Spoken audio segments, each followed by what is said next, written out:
Hello বন্ধুরা, সাথে থাকো আমাদের রবিন ফাইন আর্টস একাডেমি। তো আজকে আমরা নতুন একটা ভিডিও নিয়ে আসছি তোমাদের মাঝে। তো দেখতে পাচ্ছ স্ক্রিনে ছবিটা, এটা আজকে আমরা এখানে এঁকে দেখাবো পেজটাতে। তো শুরুতে আমরা প্রথমত ঘরটাকে এঁকে নেব এবং ঘরটাকে কিভাবে আঁকবো একটু লক্ষ্য করতে হবে। আমরা দুইটা লাইন দিলাম,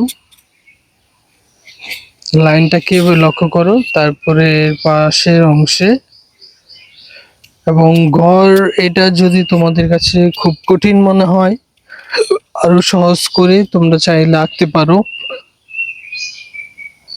তো এটা আমি খুবই মানে ছবিটার সাথে মিল রেখে শুধু ড্রয়িংটা দেখাচ্ছি।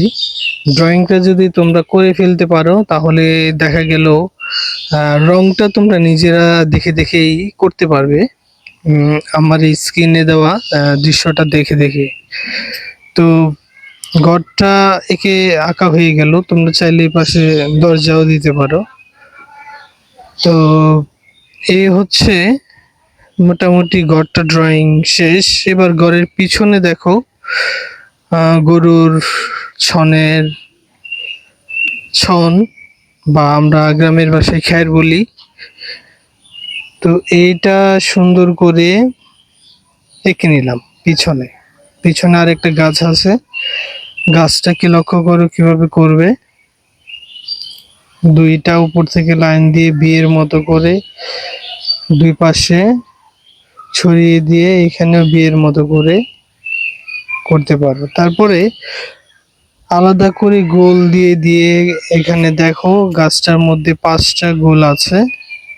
হ্যাঁ, 5টা গোল আছে, সেই 5টা গোল দেখে দেখে আমরা দেওয়ার চেষ্টা করছি। একেবারে ওইটার মতোই হতে হবে বিষয়টা তা না, তোমরা তোমাদের মতো করে একটু গুছিয়ে করলেই পারবে। আর ছবি আঁকা আসলে ইচ্ছে মতোই থাকে, তো জাস্ট সাজেশন নেওয়া। তো এই জন্য ওই সাজেশন মতো আমি সহজ করে দেখাচ্ছি শুধু ড্রয়িংটা কেমন হয়। তারপর এখানে বেড়া দেওয়া আছে খুঁটির, সেই বেড়াটাকে দেখাচ্ছি। তারপরে রাস্তাটা, দরজা থেকে শুরু করে রাস্তাটা শুরু হয়েছে আঁকা বাঁকা। তো এটা আঁকা বাঁকা দেওয়ার পরে তোমরা হচ্ছে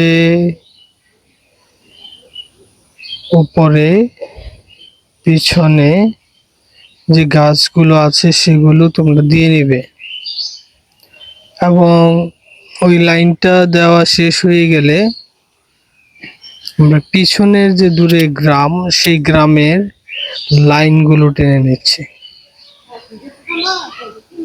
ওই লাইনগুলো খুবই আঁকা বাঁকা, একটু আঁকা বাঁকা দিয়ে দিলে হবে।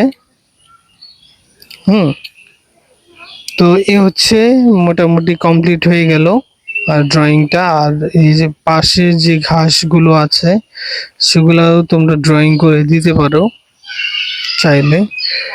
আমি ড্রয়িং করে দিয়ে দিচ্ছি। তো কেমন লাগলো আজকের ড্রয়িংটা? যদি কঠিন মনে হয় তাও জানাতে পারো। আমরা পাখি আছে দিয়েছি, এগুলো আসলে রঙের পরে দিলে ভালো হয়। তো ধন্যবাদ সকলকে পাশে থাকার জন্য।